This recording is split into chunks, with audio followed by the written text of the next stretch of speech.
scary fighting him.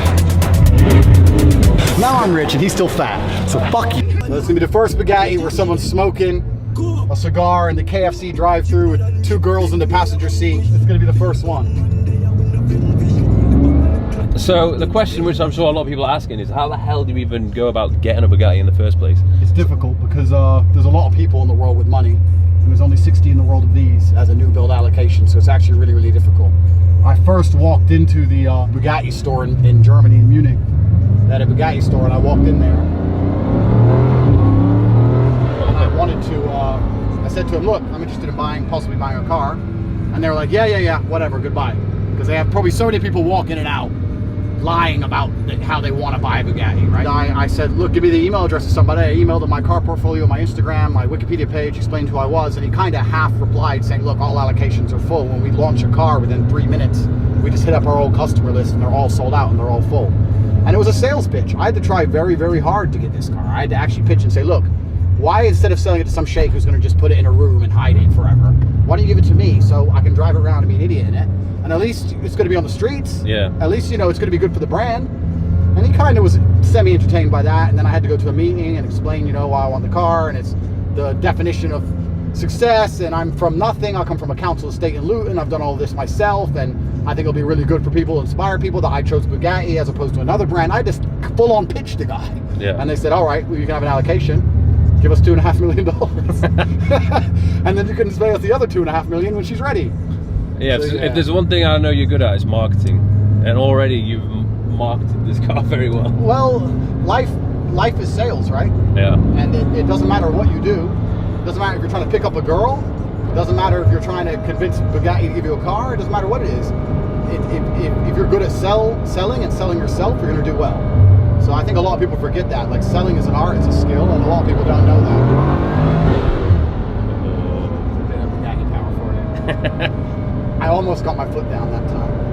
It's ridiculously fast. But you were saying as well, one of the bonuses of actually having a Bugatti is it gets you access to the network within Bugatti, all the other Bugatti owners. Yeah, so all the Bugatti owners have private events. So we'll all go driving. I think this year we all go driving in Argentina. We have armed security, closed off roads. All the planes get flown into Argentina. I mean, all the cars get flown into Argentina by plane. We're insured, everything is all handled for us, and we go there, and I'll be with all the other Bugatti owners. So that's going to be some interesting dinner time conversations. Yeah. I've already done one Bugatti dinner so far, and it's kind of very interesting when I talk to people who are completely and utterly outside of, I call it the matrix, right? Yeah. Outside of the system. But it's funny, like they were sitting around, and this was about 6 months ago, and I didn't have my car yet. I just put the order in. And we're sitting around talking, and they were laughing about things like COVID-19, COVID restrictions, flight restrictions. To them, it's all a joke. I was like, well, why didn't they just take a jet? Like dumbass. like it's kind of crazy, and it's weird for me because I'm from completely nothing, and a lot of these people are born into money, right? So yeah, I was going to say, these people, they're self-made or they've been born into it. It's very hard to get to Bugatti money by yourself. That's not impossible. But I think Bugatti did say to me, I'm one of the only ones who's ever done it, you know? So it's very, very difficult to do. But they do have a degree of contempt, I guess, for... I mean, people at that level of life do have a degree of contempt for the person who's still inside the matrix, who's still inside the system, because the laws don't apply to them, the rules don't apply to them. I think most people don't understand is that we live in a system of society in which 99% of punishments for crimes are financial. It's either a fine, or if you can afford a good enough lawyer, you don't go to jail. So basically what it's saying is that if you have money, laws don't apply. Because it doesn't matter, right? Oh, I got a fine. A boo-hoo. I got a fine. You're a millionaire, right? You don't care. So there's a degree of confusion amongst the people at the top. Like, well, why did the people at the bottom just try harder to get rich so they can ignore all these rules? Like, why do they have to comply with these rules? So it's kind of interesting to be in those scenarios because I've come from the other end of it. And it's certainly very interesting, and obviously there's a lot of networking opportunities and opportunities to make money. I know I'll make all the money back this car cost me. Guaranteed. So that's pretty cool. But friends, you need friends in high places, you need friends in low places, you actually need both. And I have enough friends in low places, I'm from Luton, so I need some more friends in high places.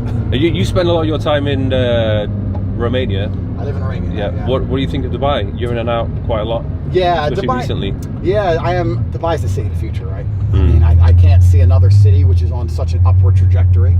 I think all the other major famous cities are either on a decline or they're trying their very best to just maintain. London was built long ago. Yeah. Now they're just trying to stop the crime. Like, they can't build anything new. It's literally so bad. It's crazy. I remember I left at a good time, I felt like, end of 2019. Yeah. Since I left, I just feel like it's gone even more downhill. Yeah, when I'm in London, I don't wear the nice watch. My head's on a swivel. Yeah. You know? Bro, like, you know, like, because no matter how, tough guy shit, blah, blah, blah, you don't want to fucking deal with 4 dudes with blades. Like, why would you, So, yeah, London's kind of maintaining. America, New York, LA, etc. is on a massive decline. Dubai is the only large major international city which is on the incline, and I think it's better to exist in a society which is on its way up as opposed to on its way down. So Dubai is a city of the future. I love Eastern Europe, I love Romania, but I can't advertise Romania for the normal person. A normal person can move to Dubai and have a good life. In Romania, my life is fantastic because I'm me and because of who I know. But if you're a normal dude and you just move there, it's not going to be, you're going to be like, what is this? But it's only for me because the police chief's like, oh, that's Tate's car, leave his car alone. He can speed. So it's not a fair comparison. But yeah, Dubai's awesome. I love Dubai, man. I completely understand why you moved here. The world's actually quite small. People think the world's big. If you didn't move to Dubai, where's it going to move? Where else is it going to go? Maybe I would have gone to Miami. Miami's all right, but Miami's just Dubai with crime. Yeah. That's all it is. Yeah, I would have gone there for the lifestyle, but I never really fell in love with America. I don't know. Yeah, no, Miami and Dubai feel very, very similar to me. It's just Miami is just Dubai with crime. The greatest thing about Dubai is the peace of mind that's afforded to you with the safety element, So I respect that about it.